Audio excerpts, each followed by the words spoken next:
so easy right now to tell you that you're the one for me. I've been thinking a long time, maybe we could rewrite our history. So come with me and we'll take on the world. There's nothing that you and I won't see. It's so easy to tell you, baby, you're the one for me. You're the one for me. We've had our ups and downs, that's for sure. And I swear I never felt something so pure. Right now I doubt if I could want you more. I don't say this enough, but I'll never let you go.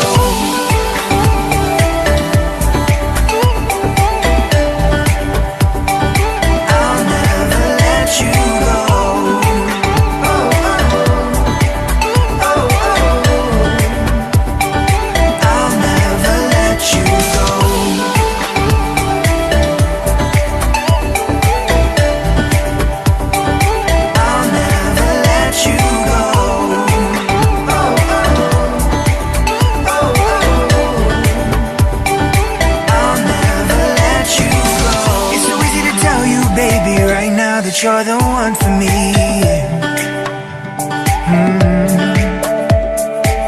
I've been thinking a long time, maybe we could rewrite our history.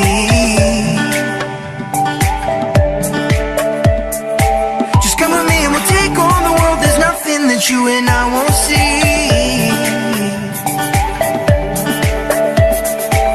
I've been thinking a long time, baby, that you're the one for me. We've had our ups and downs, that's for sure. I swear I never